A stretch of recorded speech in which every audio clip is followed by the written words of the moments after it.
In a big city, there was a boy named Leo.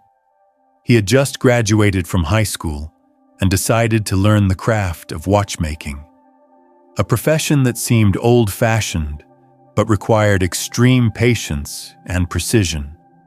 Leo was accepted as an apprentice in an old watch shop owned by Mr. Jules, a master watchmaker well respected in the collector's world.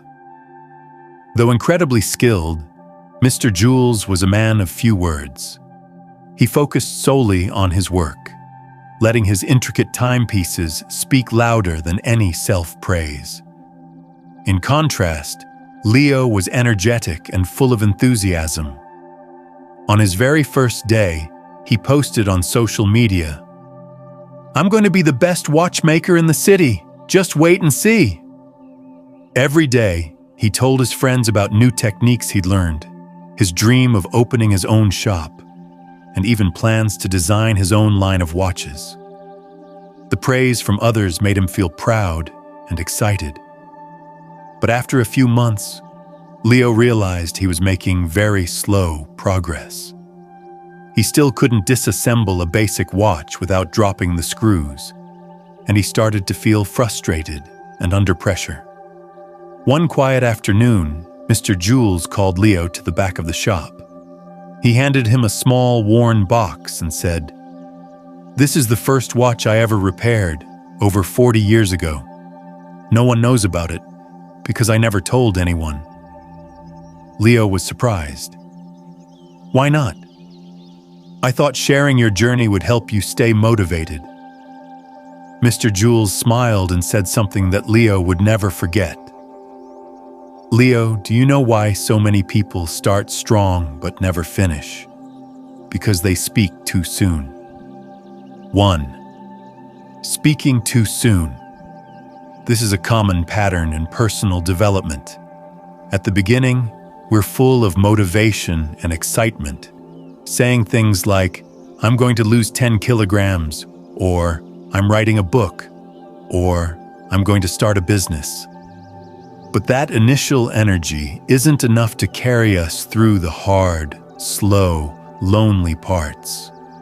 And often, what drains our energy isn't failure. It's talking too much too soon. When you talk about your dreams before taking real action, it feels like you've already accomplished something. But it's just an illusion. 2. When you talk too much about your dreams, your brain gets tricked into thinking you've already achieved them. Psychological studies show that when you share your goals with others, you often receive compliments, encouragement, or attention. This triggers dopamine, a chemical in the brain associated with pleasure and reward. That false sense of achievement makes you feel like you're already halfway there, even if you haven't lifted a finger. As a result, your motivation drops and you put in less effort. This phenomenon is known as the illusion of progress. 3. The pleasure of words makes you lazy to act. Talking about your goals can satisfy your ego. You feel seen, you feel admired.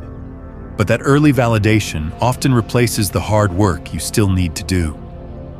Real progress is slow, invisible, and painful. Talking is easy.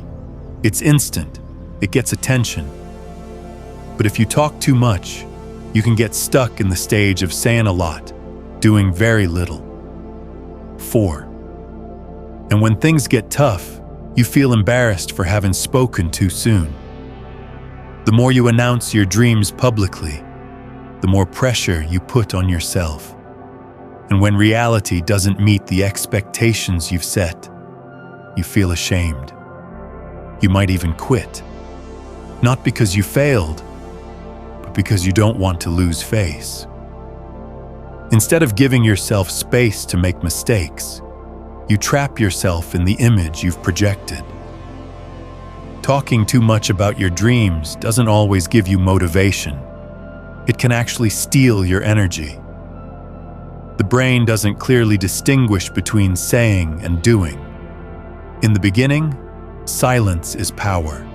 It protects your focus and preserves your energy for action. Keep your dreams like a flame.